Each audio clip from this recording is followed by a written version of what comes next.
నమస్కారం సార్. నమస్తే. మనుషులు వానర్ నుంచి అంటే కోతుల నుంచి చింపాంజీల నుంచి మనుషులు రావడం జరిగిందన్నారు. కానీ వేదం నుంచిలేమో దేవుడి నుంచి మనుషులు వచ్చి అన్నారు. ఇది ఏది వాస్తవం? దేన్ని ప్రధానంగా తీసుకోవచ్చు? ఇప్పుడు దేనికి మనం వచ్చే రాబోయే తరానికి దేని గురించి చెప్పొచ్చు? చాలా మంచి ప్రశ్న అండి. కోతి నుంచి మనుషులు వచ్చారు అనేది ఒక థియరీ. ఓకే. డార్విన్ గారు చెప్పినటువంటి థియరీ. అది ఒక proposed theory. Absolute scientific data research దాని మీద ఏం పూర్తిగా ఇదైపోయి ప్రజెంట్ చేసి సైంటిఫికల్లీ దిస్ ఈజ్ రైట్ అని చెప్పేది ఏం కాదు, ఒక థియరీ. అట్లాగే థియరీ ఆఫ్ ఆరిజిన్ కానివ్వండి, థియరీ ఏ రకమైనటువంటి థియరీస్ మనకు వచ్చినా ఆ థియరీస్ అన్నిటినీ కూడా మనం ఏం ఫుల్ ఫ్లెడ్జ్డ్ అనుకోవద్దు. ఇప్పుడు వేదములో చెప్పబడింది ఏమిటి దీనికి అంటే, నిరాకారము ఫామ్లెస్గా ఉన్నటువంటి ప్రపంచంలో ఫస్ట్ ఆకాశము సౌండ్ అనేటటువంటి లక్షణాలతో కూడినటువంటి శబ్దస్వరూపమే ప్రధానమైనటువంటి ఒక లక్షణం వచ్చిందయ్యా. ఆ వచ్చిన తర్వాత అక్కడి నుంచి వాయువు అనేటటువంటిది మెల్లిగా వీచి స్ప్రెడ్ అవ్వడం మొదలైంది. ఆ తర్వాత అగ్నితత్వము అనేటటువంటిది మెల్లిగా వ్యాప్తి చెందడం అయింది. అక్కడి నుంచి జలతత్వము అనేది భూమి మీదకి వచ్చింది. అక్కడి నుంచి పృథ్వీతత్వం వచ్చింది. ఈ పృథ్వీతత్వంలో నుంచి ఓషధులు అనేవి వచ్చినాయి. ఈ ఓషధుల వల్ల జీవి అనేటటువంటిది బయటికి వస్తుంది. జీవానికి నీళ్లు ఆధారము. ఈ నీళ్లు ఆధారంగా ఉన్నటువంటి జీవము రూపాంకురం చెందింది పృథ్వీలో వచ్చిన తర్వాతే జీవానికి రూపం వచ్చింది. ఓకే.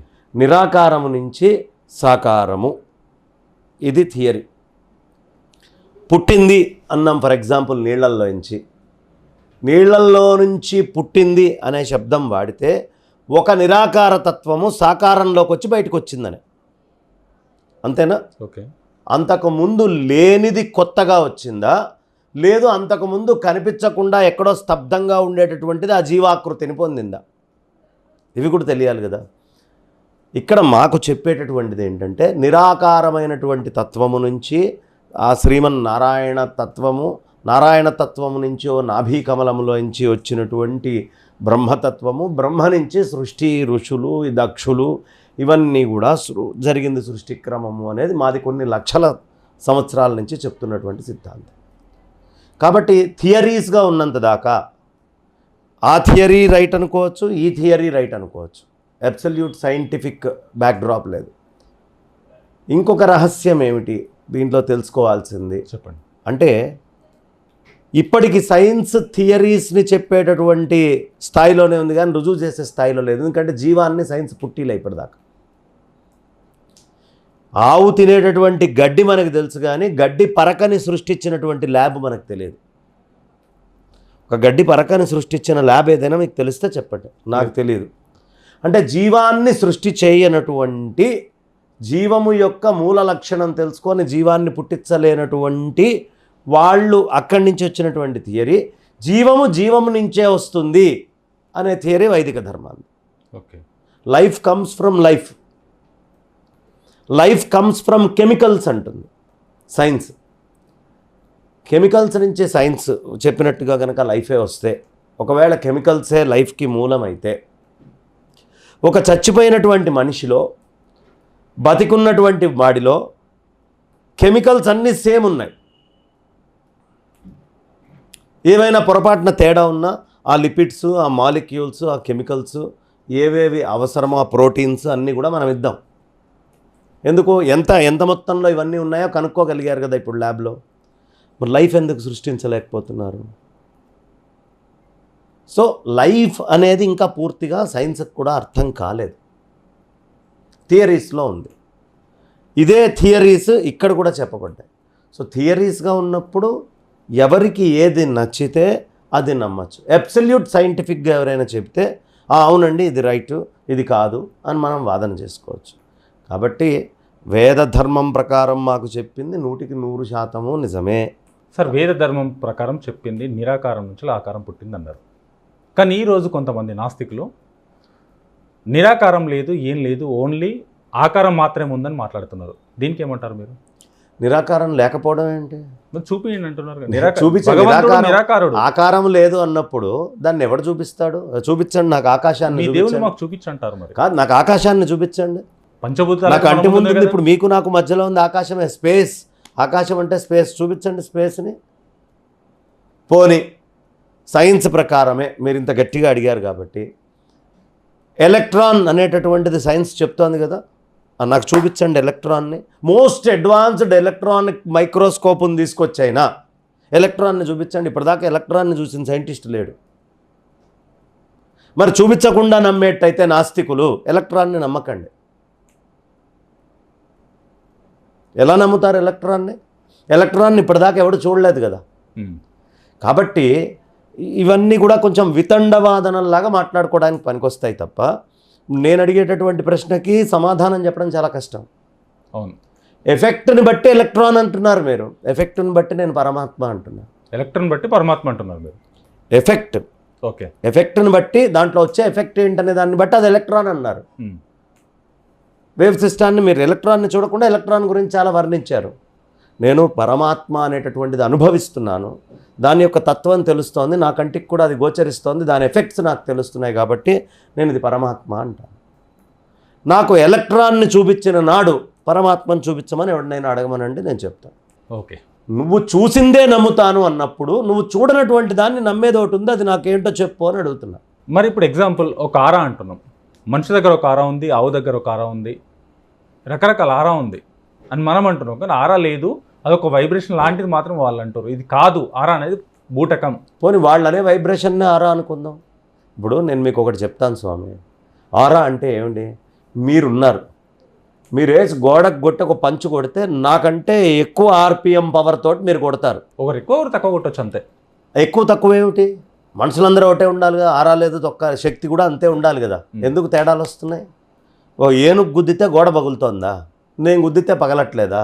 అది బలమైంది. ఏది చూపియండి, ఆ బలం ఎట్లా చూపియండి? ఆకారం పెద్దగా కనిపిస్తుంది ఏనుగుది, ఆకారం చిన్నగా ఉంది కదా. దానికంటే చిన్నగా ఉండే ఉడుము, నాకంటే చిన్నగా ఉండే ఉడుము గోడని గంటల తరబడి పట్టుకుంటుంది. 7 దున్నపోతులు వెనకలాగానే జరగనంత పట్టుకుంటుంది. మరి ఇప్పుడు నేను చాలా పొడుగున్నా నా ఆకారం కనిపిస్తుంది కానీ నేను పట్టుకొని నిల్చుంటానా? మీరు పట్టుకొని నిల్చుంటారా? మీరు బలము అనేటటువంటిది ఆకారముని బట్టి పోల్చేటైతే ఆకారము తక్కువ ఉండి బలం ఎక్కువ ఉన్నటువంటివి చాలా చూపిస్తాను నేను. ఓకే, అది కూడా వాదానికి నిలవదు. కాబట్టి మనకు తెలియాల్సినటువంటి అంశం ఏమిటి అంటే, థియరీస్ కింద మాట్లాడుకునేటటువంటివి నా థియరీ రైటు నీది తప్పు అని ఖండించడానికి ఎవరికి హక్కు లేదు. నా థియరీయే రైటు, డార్విన్ చెప్పింది తప్పు అని కూడా నేను అనను. 2 థియరీస్ ఉన్నాయ్యా, ఎవరికి ఏది నచ్చితే ఆ థియరీని వాడు ఫాలో అవుతాడు. But according to me life comes from life, according to you life comes from chemicals. నువ్వు ఇంకా అది రుజువు చేయలేదు, నేను రుజువు చేస్తున్నా. తండ్రి నుంచి కొడుకు పుడుతున్నాడు, తల్లి నుంచి కొడుకు వస్తున్నారు, లైఫ్ నుంచే లైఫ్ వస్తుంది. ఇప్పుడు నాస్తికులు ఫస్ట్ అటాక్ చేసేది బ్రాహ్మణుల పైన. బ్రాహ్మణులపైనే వేదాలు ఇలా తప్పు రాశారు, వీళ్ళు ఇలా చేశారు అంతరంతరం తీసుకొచ్చింది బ్రాహ్మణులే.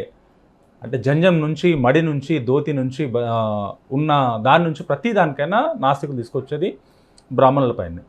ఎందుకు బ్రాహ్మణులపైన తీసుకోవడం కారణం ఏంటి? చేసిన తప్పులని బ్రాహ్మణులే చేశారా? గోబ్రాహ్మణేభ్య శుభమస్తు నిత్యం, లోకా సమస్త సుఖినో భవంతు. సో సంస్కృతిలో చెప్తే మా వాళ్ళకి అర్థం కాకపోతే అక్కర్లా. నేను తెలుగులో ఇప్పుడు నేను ఉన్నట్టుండి ఇంగ్లీష్ పదాలు వాడుతున్నా, మా వాళ్ళకి అర్థం కాదంటే నన్ను ఏం చేయమంటారు? నేర్చుకోవాలి వాళ్ళు. నాకు అర్థం కాదు కాబట్టి నువ్వు ఇంతే చెప్పు.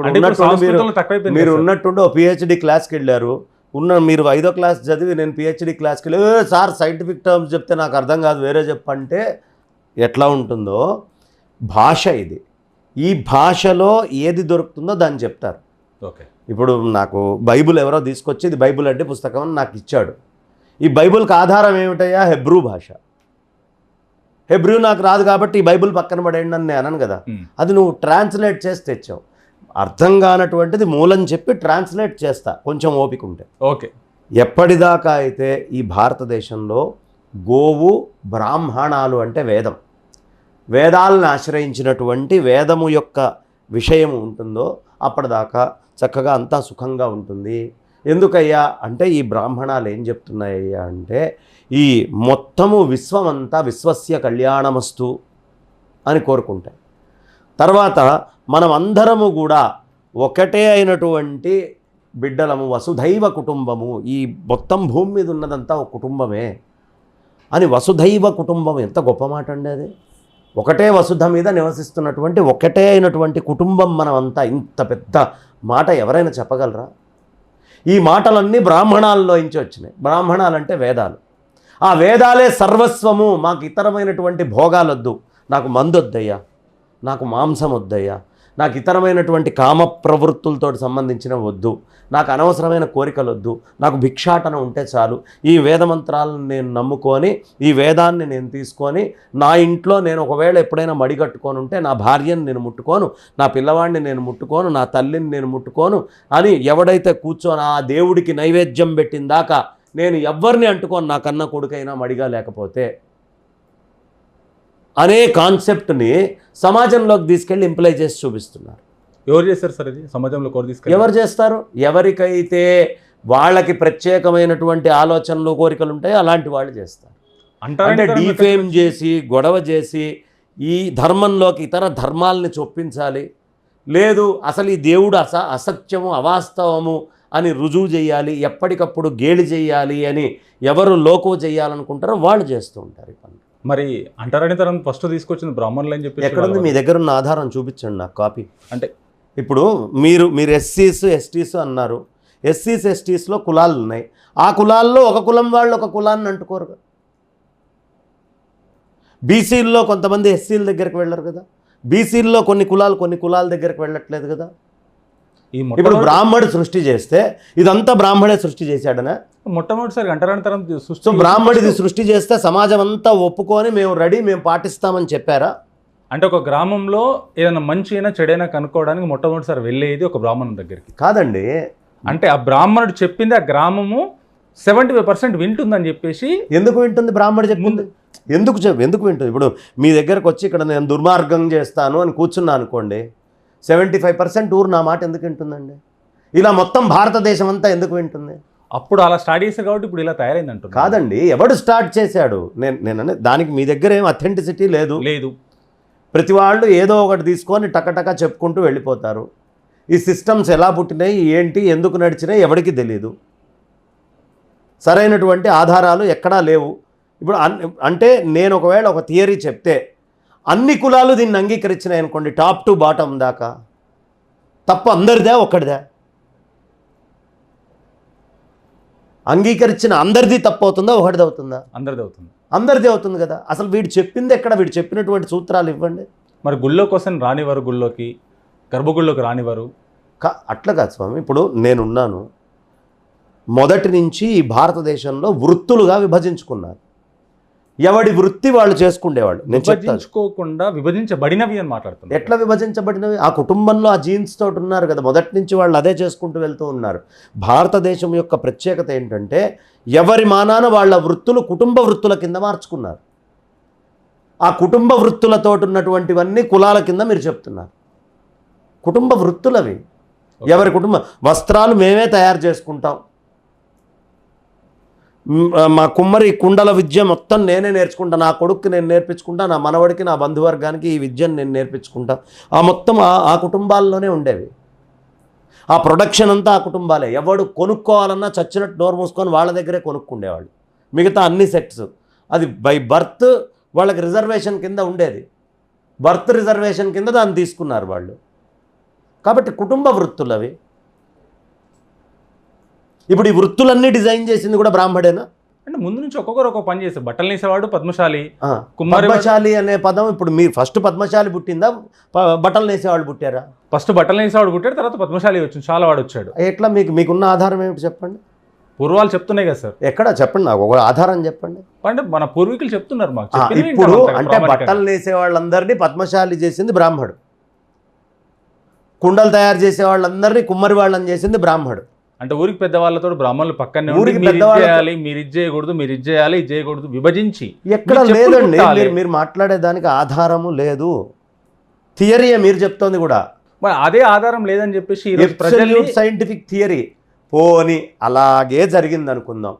ఈ లెక్కన బ్రాహ్మడు చాలా మేలు చేశాడు కదా. కానీ ఈరోజు ప్రజల్లో కాదు, మీరు అదే థియరీ అనుకోండి, బ్రాహ్మడు మేలు చేశాడా నష్టం చేశాడా? అంటే ఒక విధంగా ఇవాళ మొత్తము మా పద్మశాలి సంఘానికి మీరు ఇట్లా చేయాల్సిందే, మా రెడ్ల కులానికి ఒక కార్పొరేషన్ పెట్టాల్సిందే, మా బ్రాహ్మణ కులానికి ఒక కార్పొరేషన్ పెట్టాల్సిందే, మా యాదవులందరికీ, మా గొల్ల వాళ్ళందరికీ కూడా మీరు గొర్రెల పంపిణీ చేయాల్సిందే అని వాళ్ళ ప్రభుత్వం మీద గొడవ చేస్తున్నారా లేదా? కులంగా ఉండడానికి ఇష్టపడుతున్నారా, కులాతీతంగా ఉండడానికి ఇష్టపడుతున్నారా జనం? కొందరు కులంగా ఉండడానికి ఇష్టపడతారు, నాస్తికులు కాన్స్టిట్యూషన్ ప్రకారము కులం ఉందా లేదా? కాన్స్టిట్యూషన్ ప్రకారం కులం ఉంది. కాన్స్టిట్యూషన్ ప్రకారం కులం అంటే కాన్స్టిట్యూషన్లో కూడా కులం ఉందని ఒప్పుకుంటున్నారా? కాన్స్టిట్యూషన్ అంబేద్కర్ గారే కదా పెద్దవారు రాసింది. మొత్తం చివర్లో దానికి అధ్యక్షులుగా వారే. ఎవరు ఏది ఇచ్చినా ఆయన ఫైనల్గా ఆమోద ముద్ర వేస్తేనే అది అంగీకరించబడుతుంది. అందులో వచ్చినప్పుడు పెద్దలు వారే కదా. అవును. ఎందుకుంది మరి పైపెచ్చి ఇంకొకటి చెప్తానండి. బ్రాహ్మడు ఏదో చేశాడు, ఇది చేశాడు, అది చేశాడు అంటున్నారు. ఎంతకాలం మనం ఇతరుల పాలనలో ఉన్నాం చెప్పండి? 13వ శతాబ్దం 11వ శతాబ్దంలో 13వ శతాబ్దంలో 12వ శతాబ్దంలో వచ్చినటువంటి ఇస్లామిక్ ఫోర్సెస్ నుంచి ఈ దేశం మీదకి వచ్చి దాడి చేసిన దగ్గర నుంచి బాబర్ పాలనలో ఎన్ని వందల సంవత్సరాలు మనం ఉన్నామండి. క్రిస్టియన్స్ పాలనలో మనం ఎంతకాలం ఉన్నాం? ఫ్రెంచ్ వాళ్ళు ఎట్లా పాలించారు, పోర్చుగీస్, డచ్ అందరూ పాలించారు కదా. ఇంతమంది పాలించినా కూడా పాలకులకి బ్రాహ్మణులు, ఇప్పుడు ఫ్రెంచ్ వాళ్ళు బ్రాహ్మణులను పెట్టుకొని పాలించారా? బ్రిటిష్ వాళ్ళు బ్రాహ్మణులను పెట్టుకొని పాలించారా? ఇస్లామిక్ ఫోర్సెస్ బ్రాహ్మణులను పెట్టుకున్నారా, ఇమాంలను పెట్టుకొని పాలించుకున్నారా? అయినా ఈ వ్యవస్థ పోలేదు అంటే, మూలాల నుంచి దెబ్బగొట్టాలన్నా కానీ ఇప్పటిదాకా పోలేదు. వందల సంవత్సరాలు, వేల సంవత్సరాలైనా పోలేదు అంటే అంత గొప్పగా బ్రాహ్మడు చేయగలిగాడా? కొన్ని వందల సంవత్సరాలైనా కూడా మార్చలేనంత. కానీ ఈరోజు వాళ్ళ వాదన అదే అంటారు కదా. మరి అంటే రుజువు చేసుకోవాలి కదా. అన్ని వందల సంవత్సరాలు జరిగినా మేము ఇలాగే ఉండడానికి ఇష్టపడతాం అన్నారంటే ఏముందో వాళ్ళకేమిటి దాంట్లో ప్రయోజనం కనిపించింది? నిష్ప్రయోజనంగా ఎవడు ఉండడు కదా. ఇప్పుడు బ్రిటిష్ వాళ్ళ పాలనలో ఎవరిష్టం వచ్చినట్టు వాళ్ళు ఉండడానికి అన్ని హక్కులు, అన్ని చట్టాలు తెచ్చారు కదా. అయినా మేము ఇలాగే ఉంటాము, మేము మారము అన్నప్పుడు బ్రాహ్మడే కనుక ఇట్లా ఫోర్స్డ్గా చేస్తున్నారంటే తోసి లోపల ఏరు వాడిని. గొప్ప వ్యక్తి అంబేద్కర్ గారు ఉన్నారు. ఆయన ఫోటో వాడుకొని ఈరోజు నాస్తికులు జై భీమ్ అని చెప్పేసి వాదన వినిపించుకొని వస్తున్నారు. కానీ వీళ్ళ నాస్తికత్వానికి అంబేద్కర్ గారికి సంబంధం ఏంటి? అసలు అంబేద్కర్ గారు నాస్తికుడని ఎవరు చెప్పారు? వీళ్ళు ఎందుకు వాడుతున్నారు మరి దీన్ని? అంబేద్కర్ గారు బౌద్ధంలోకి వెళ్ళారు. అవును. బౌద్ధం హిందుత్వంలో నుంచి వచ్చిన ఒక శాఖ. ఓకే. ఎందుకు అంటే పునర్జన్మని నమ్ముతారు. ఏ నాస్తికుడు పునర్జన్మని నమ్ముతాడో చెప్పమనండి నాకు. కానీ మరి అంబేద్కర్ గారి అదేనండి, నాస్తికులు ఏ నాస్తికుడు పునర్జన్మ ఉందని నమ్ముతాడో వచ్చి బాధించమనండి. పునర్జన్మ ఉందా? ఏ నాస్తికుడు ఒప్పుకుంటున్నాడు చెప్పమనండి. బౌద్ధం ఒప్పుకుంది పునర్జన్మని. ఒప్పుకుందా బౌద్ధం? బుద్ధుడు చెప్పాడు కదా. ఓకే. మరి ఇప్పుడు ఇవాళ వచ్చి చెప్పమనండి, ఎవరు వచ్చి చెప్తారో. ఆ రిలీజియన్ ఈజ్ ఎ రైట్ అని రాశారా లేదా? రిలీజియన్ ఈజ్ ఎ రైట్ అని ఉందా లేదా? అంబేద్కర్ గారు నాస్తికులు ఎట్లా అయ్యారు? రిలీజియన్ ఈజ్ ఎ రైట్ అన్నారు. ఆయన భావజ్వాలతో మేము నడుస్తున్నామని చెప్పేసి వీళ్ళు ఆయన ఫోటో పెట్టుకొని బయటకు రావడానికి మెడలో కండవాలు వేసుకొని వెనకాల పోస్టర్లు పెట్టుకొని చేయడానికి. నేను అంబేద్కర్ గారిని ఇష్టపడతా. ఆయన చేసినటువంటి రాజ్యాంగం నాకు చాలా ఇష్టమే. నాకేంటి, నాస్తికులకేంటి ఆస్తికులకేంటి, ఎవరికైనా అంబేద్కర్ గారు ఆదర్శప్రాయుడు. ఈరోజు మనం బతుకుతున్నాము, మనకి ఇంత రక్షణ ఉంది, ఇంత అద్భుతమైనటువంటి వ్యవస్థ ఉంది అంటే అందులో అంబేద్కర్ గారి పాత్ర చాలా ఉంది. కాబట్టి అంబేద్కర్ నాస్తికులకు సంబంధించిన వాడేం కాదండి. ఆస్తికులు నాస్తికులు అందరికీ సంబంధించిన వాడు. వాళ్ళ కోర్టులోకి వెళ్ళి ఆ కోర్టులో మనం నిల్చొని జడ్జిమెంట్లు తీసుకుంటున్న ప్రతివాడు అంబేద్కర్ గారు చేసినటువంటి కృషి, ఆ వెనకాల దానికి సంబంధించినటువంటి కమిటీ చేసినటువంటి కృషి అదంతా, వాళ్ళ తపస్సే అదంతా. కాబట్టి అంబేద్కర్కి నాస్తికత్వానికి సంబంధం లేదు. అంబేద్కరు నాస్తికత్వాన్ని ప్రమోట్ చేసేటైతే ఆయన రాజ్యాంగంలోనే నాస్తికత్వం రాసి ఉండేవాడు కదా. రిలీజియన్ ఈజ్ ఎ రైట్ అని రాయడు కదండి. ఫండమెంటల్ రైట్స్లో ఒక right religion is a right అన్నాడు. ఆయన మనసులో ఏముంది అనేది అనవసరం. ఎవడిష్టం వచ్చినట్టు వాడు రిలీజియన్ ఫాలో అవ్వచ్చు అని చెప్పాడు. ఆర్టికల్ 19లో విద్వేషభరితంగా మాట్లాడద్దు, రైట్ టు ఫ్రీడమ్ ఉన్నా దానికి ఆంక్షలు ఉన్నాయి. సబ్సెక్షన్స్లో ఫ్రీడమ్ ఆఫ్ స్పీచ్ ఉంది, కానీ దానికి రెస్ట్రిక్షన్స్ కూడా ఉన్నాయి పక్కన. ఆ రెస్ట్రిక్షన్స్ మర్చిపోయి అంబేద్కర్నే తిట్టేటటువంటి వాళ్ళందరూ కూడా ఇవాళ మళ్ళీ వాళ్ళు జైలుకి వెళ్తారు, కూర్చుంటారు. అంబేద్కర్ గారు రాజ్యాంగం ఫాలో అయ్యేవాడైతే వాడు జైలుకి ఎందుకు వెళ్తాడు అసలు ఎవడైనా? జైలుకి వెళ్లకుండా బతికితే అంబేద్కర్ గారు రాజ్యాంగాన్ని గౌరవించిన వాడు అవుతాడు. అంబేద్కర్ గారి బొమ్మ వెనకాల పెట్టుకొని సభలో నిల్చొని మాట్లాడి జైలుకి వెళ్ళావంటే అంబేద్కర్ విషయంలో నువ్వు తేడా చేసినట్ట కాదా? అంటే మూర్ఖులు కేసులు పెట్టారు, నన్ను పంపించారని మాట్లాడుతారు. మూర్ఖులు కేసు పెట్టినంత మాత్రం 50 రోజులు కోర్టు రిమాండ్కి పంపిస్తుందండి. 14 రోజులు రిమాండ్కి పంపించింది కోర్టు, ఇమీడియట్ రిమాండ్ అని డిక్లేర్ చేసిందంటే మూర్ఖులు పెట్టిన దాంట్లో ప్రైమా ఫేసి ఏం లేకుండానే పంపించేస్తుందా? ఎఫ్ఐఆర్లో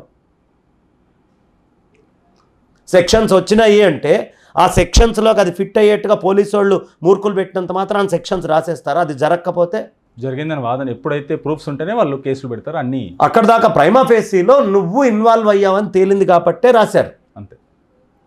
అది ఎంత తేలావు, నీ ఉద్దేశం ఏంటి, నీ ఇన్నర్ కాన్షియస్ ఏంటి, అవి పైన తేలుతాయి. నువ్వు అసలు వెళ్ళావు అంటే ప్రైమా ఫేసీలోకి వెళ్ళావు అంటేనే నువ్వు రాజ్యాంగానికి విరుద్ధంగా ఉన్నావు. అందుకనే పంపించారు. ఇప్పుడు నువ్వు ప్రూవ్ చేసుకోవాలి రాజ్యాంగ స్ఫూర్తితోటే నేను ఉన్నాను అని. మేము ప్రూవ్ చేసుకోక్కర్లా. అంబేద్కర్ గారు ఇచ్చింది శిరోధార్యంగా పెట్టుకున్నాను. నేను ఎప్పుడు పోలీసు స్టేషన్లకు పోవడం, కోర్టులలో కేసులు మేము బుక్ చేయించుకోవడం, వెళ్ళి గొడవలు చేయటం మేమేం చేయలేదే. హిందువుల పైన దాడి, ఇతర మతస్థులు, అంటే ఇది అరికట్టే మార్గం లేదా? అరికట్టలేరా? ఒక్క ముక్కలో చెప్పాలంటే మిగతా అయినటువంటి ధర్మాలు సైంటిఫిక్ అప్రోచ్ తోటి ఉన్నాయి. అటాక్ చేయడంలో కానీ ఇచ్చేయడంలో కానీ ఫారెన్ నుంచి కూడా వాళ్ళకి మేధా సంపత్తి అనేటటువంటివి పనిచేస్తున్నాయి. కొన్ని ధర్మాలకి, కొన్ని మతాలకి ఫారెన్ కంట్రీస్ నుంచి సహకారం ఉంది, ఫినాన్షియల్ సహకారం ఉంది, ఐడియాలజికల్ సహకారం ఉంది. వాళ్ళ ఉద్దేశం ఏంటి? ఈ దేశంలో వాళ్ళ వాదాన్ని నమ్మేటటువంటి వాళ్ళని కనుక పెంచుకుంటూ వెళ్తే రాజ్యాధికారం తీసుకోవచ్చు. ఓకే. విదేశీ వాడికి మన దేశం మీద ప్రేమ ఏముంటుందండి? కానీ మాకు విదేశాల నుంచి సపోర్ట్ చేయడానికి ఏం లేదు. సనాతన ధర్మము ఇక్కడ పుట్టింది, ఇక్కడి నుంచే రక్షణ చేసుకోవాలి. ఇది అన్సైంటిఫిక్గా ఉంది. ఎందుకు 1000 సంవత్సరాల దాడులు జరిగినాయండి. వైదిక ధర్మం మీద 1000 సంవత్సరాల దాడులు. దేని మీద దాడి చేశారు చూడండి. ముస్లిమ్స్ వచ్చి దేని మీద దాడి చేశారు? గుళ్ళను కూలగొట్టారా లేదా? గుళ్ళ మీద దాడి చేశారా లేదా? బ్రాహ్మణులను ఊచకోత కోసారా లేదా? లక్షల్లో ఉత్తరప్రదేశ్లో అన్ని చోట్ల. మిగతా అన్ని వాళ్ళని కూడా ఎవరు హిందూ ధర్మం పక్షాన ఉంటారో వాళ్ళందరినీ ఊచకోత కోసారా, కోయలేదా? ఫస్ట్ బలవంతంగా మత మార్పిడులు చేసినటువంటివి ఉన్నాయా లేవా? ఉన్నాయి.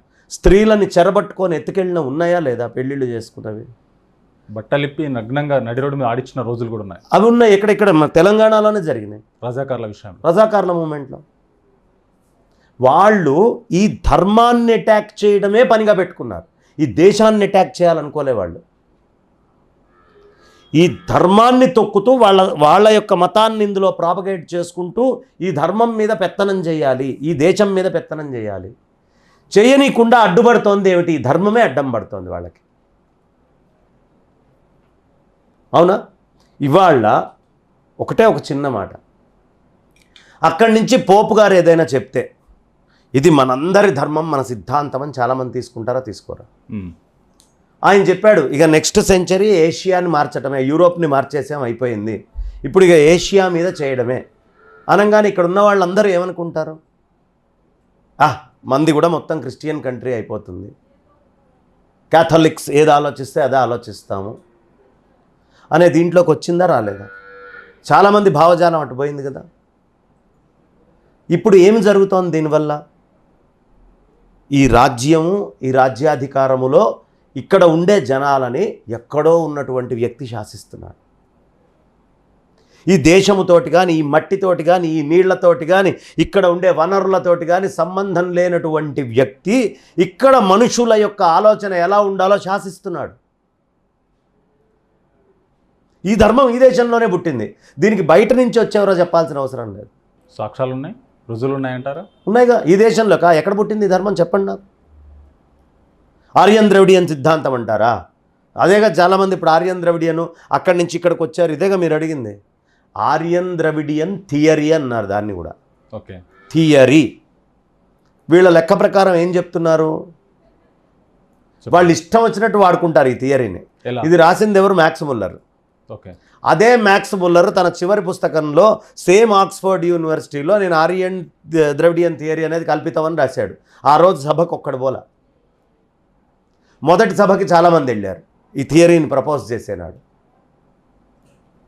ఈ ఆర్యన్ ద్రవిడియన్ థియరీ ఎలా తప్పు చెప్పండి. అంటే మీరు ఏం చెప్తున్నారు? ఆర్యన్ ఇన్వేషన్ థియరీ అంటున్నారు. ఆర్యన్ ఇన్వేషన్ థియరీ అంటే చారిత్రకంగా ఎట్లా ఇన్వేట్ చేశారు ఇవన్నీ సైంటిఫిక్ ప్రూఫ్స్ ఇవ్వాలిగా. ఏమున్నాయి మీ దగ్గర? ఇవ్వండి డాక్యుమెంట్స్. ఇన్వేషన్ ఎలా జరిగింది, ఎప్పుడు జరిగింది, ఆ ఇన్వేషన్ ఎవరు చేశారు, ఎంత గుంపు వచ్చింది, ఏమిటి, ఎక్కడైనా సైంటిఫిక్ డాక్యుమెంట్స్ ఉండాలిగా. అసలు ఆర్యన్ అనే శబ్దమే ఇంగ్లీష్ సంస్కృతంలో లేదు. ఆర్య ఉంది, ఓకే, ఆర్యన్ లేదు. ఆర్య అనే సిద్ధాంతం ఉంది.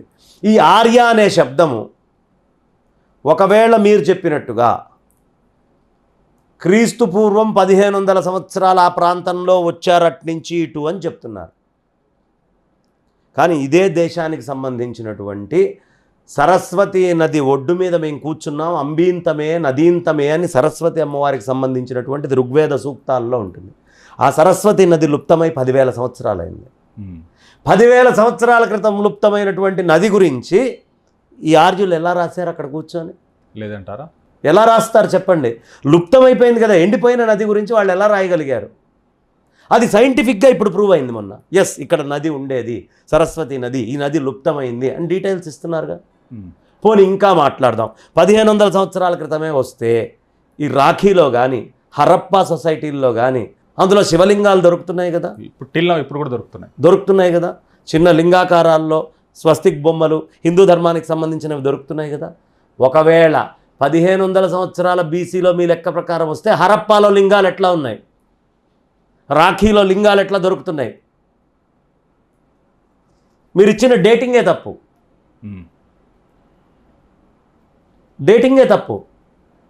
అది దొరికింది హరప్పాలో అంటే, అది దొరుకుతోంది హర్యానాలో అంటే మీరు చెప్పినటువంటి డేట్ కంటే ముందే.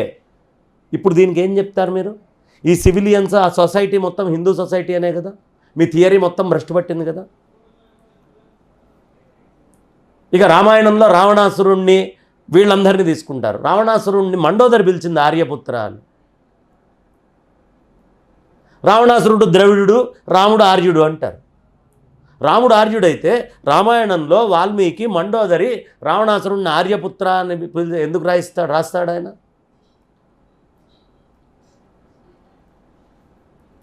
అసలు చాలా విధాలుగా అంటే ఏ సైంటిఫిక్ ప్రూఫ్ లేనటువంటి ఒక పిచ్చి థియరీ ఒకటి తీసుకొని వచ్చి ఇదంతా నిజమే అని మన ఎడ్యుకేషన్ సిస్టంలోకి దాన్ని చొరిచి థియరీని ఎందుకు చేరుస్తారండి? హిస్టరీకి ఇది థియరీయా? ఈ థియరీని హిస్టరీలో ఎట్లా పెట్టారు మీరు? ప్రూఫ్స్ అయిపోగానే ఆ థియరీస్ ఎత్తి బారేద్దా? ఒకప్పుడు ప్లానెట్ అన్నారు సూర్యుడిని, తర్వాత కమిటీ వేసుకొని స్టార్ సెల్ఫ్ ఇల్యూమినేషన్ ఉంది కాబట్టి అన్నారు. అనగానే ప్లానెట్ అనేది తీసే స్టార్ అని పెట్టారా లేదా?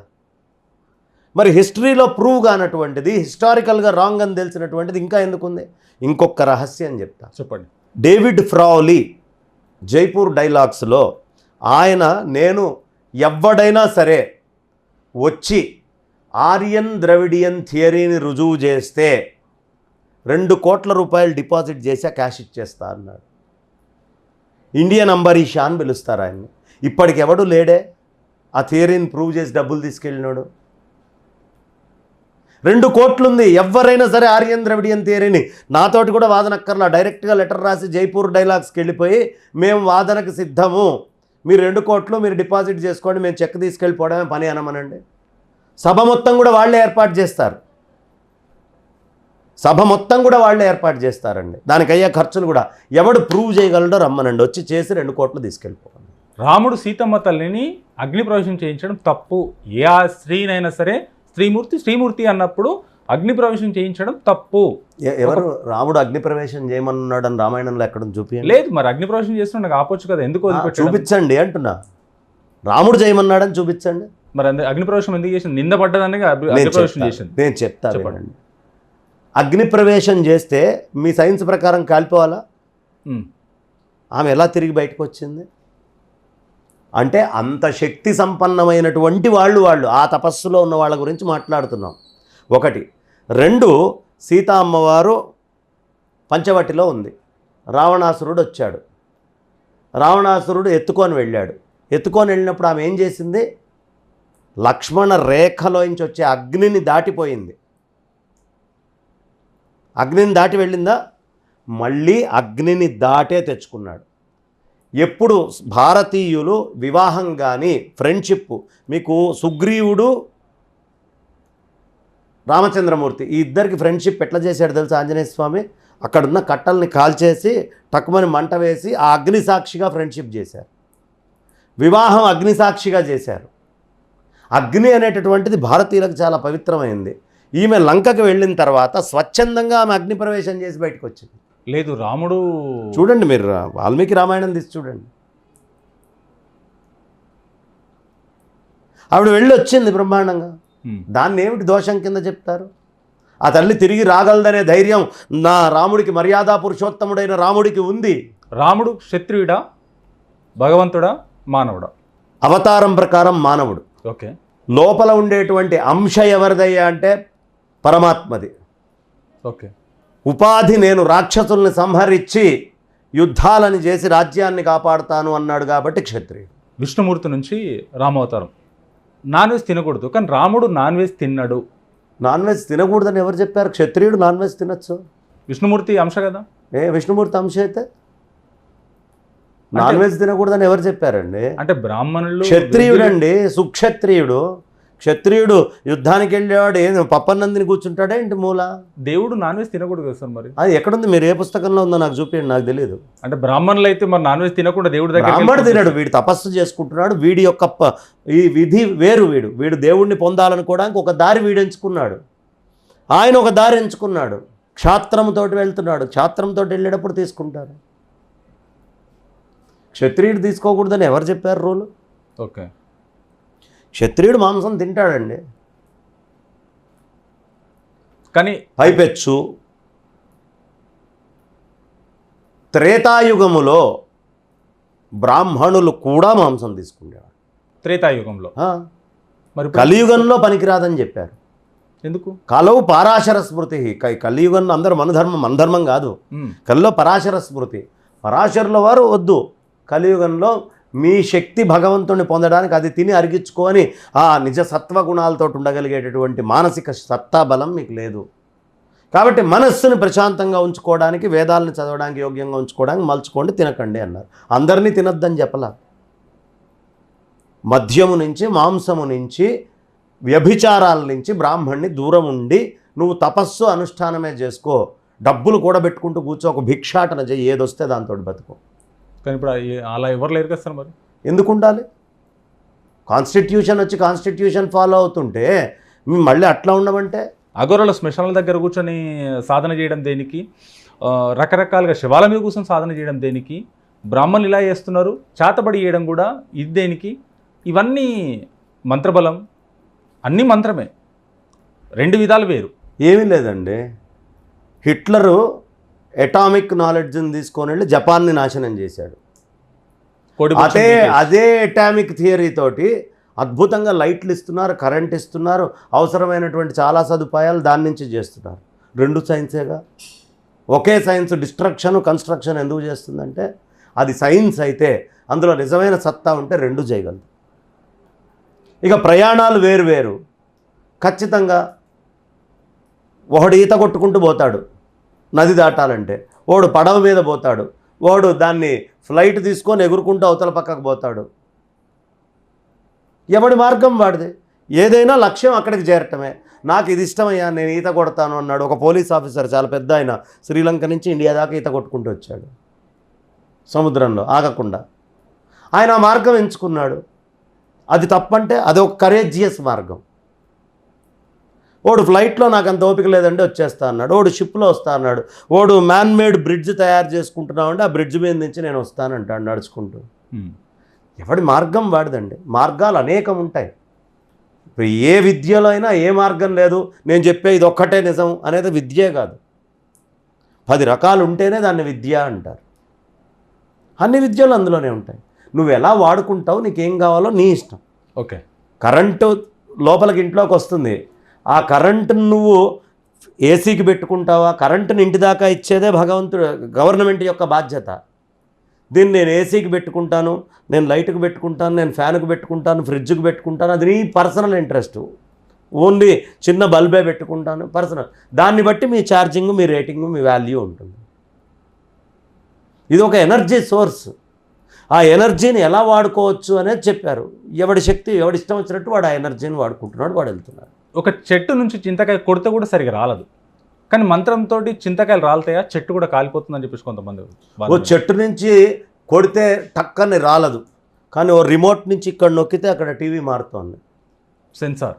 ఓ క్రికెట్ అక్కడ జరుగుతుంటే ఓ శాటిలైట్ నుంచి ఇక్కడికి వస్తుంది. చెట్టు మీద చింతకాయ రాలదు. ఎక్కడో ఇంగ్లాండ్లో జరిగేటటువంటి క్రికెట్ మ్యాచ్ అని నా ఫోన్లో నేను చూసుకుంటున్నానా? అర్థం ఉందా మీరు మాట్లాడేది అని నేను అన్నా అనుకోండి, మీ కంపారిజన్ తప్పు. అంటే మంత్రాలతోటి చింత చెట్టు కూడా కాలిపోతుందని కొన్ని అఘోరాలు మాట్లాడారు. చింతకాయలు రాలడం ఏంటి, కాలిపోతుంది కూడా. మాట్లాడిన వాడిని కాల్చి చూపించేయమనండి. అంటే సాధ్యమవుదంటారా? అసాధ్యమని నేను చెప్పానా? సాధ్యమే, కానీ అది సాధన చేయాలి కదా. సాధనతో సాధ్యమవుతుందంట. ఇప్పుడు మిజైల్ వేసి కొడితే ఆ బిల్డింగ్ ఎగిరిపోతుందని వాడు అన్నాడు. ఏది కొట్టి చూపి అంటే నా దగ్గర మిజైలు, లైసెన్సు, పర్మిషను, దానికి సంబంధించిన మెటీరియల్ అంతా ఉంటే కదా కొట్టి మీకు చూపించేది. ఓకే. ఆ సాధన చేసిన వాడు ఉంటే వాడు చూపిస్తాడు. నా లక్ష్యం మిజైల్ తయారు చేయడం కాదు. నేను భూమి మీదే బతుకుతున్నా, నేను తిని ఏదో వేరే పని చేసుకుంటున్నా, మీరు తిని మీరేదో పని చేస్తున్నారు. లేదండి అట్లా ఫ్లైట్ని తీసుకొని వెళ్ళి హైజాక్ చేసి ఒకటి ట్విన్ టవర్స్ని కొట్టి చూపియండి అని మిమ్మల్ని అడిగితే కొడతారా? ఆ సాధన చేస్తే ఆ పని చేయగలుగుతారు. ఆ సాధన నేను చేయలేదు కాబట్టి, సాధన ఉందా? ఉంది. పూర్వం చేసిన వాళ్ళు ఉన్నారా? ఉన్నారు. ఇప్పుడు చేయగలరా? నేను చేయలేదు, నాకు తెలియదు. మీ అమూల్యమైన టైం అని మాకు కేటాయించినందుకు చాలా థ్యాంక్ యూ. ఎందుకంటే మా వ్యూవర్స్ ఎన్నో రకాల క్వశ్చన్స్ను అడిగిన దాన్ని ఈరోజు మాకు సమాధానం చెప్పారు మీరు మాకు. దానికోసం చాలా థ్యాంక్ యూ సార్, కృతజ్ఞతలు. చాలా ధన్యవాదాలు. నా బుద్ధికి తోచినంత, నా బుద్ధికి అనిపించినంత నేను చెప్పాను. చక్కగా ఏమైనా మంచి విషయాలుంటే సవరించుకోవాలి, కొత్త విషయాలుంటే నేర్చుకోవాలి. ఇలాంటి చర్చలు జరగడం వల్ల కొత్తవి నేర్చుకోవడానికి, మనకు తెలిసినటువంటి విషయాలు పంచుకోవడానికి చాలా మంచి వేదికగా నేను డివోషనల్ ట్రీని భావిస్తున్నాను. చాలా ధన్యవాదాలు.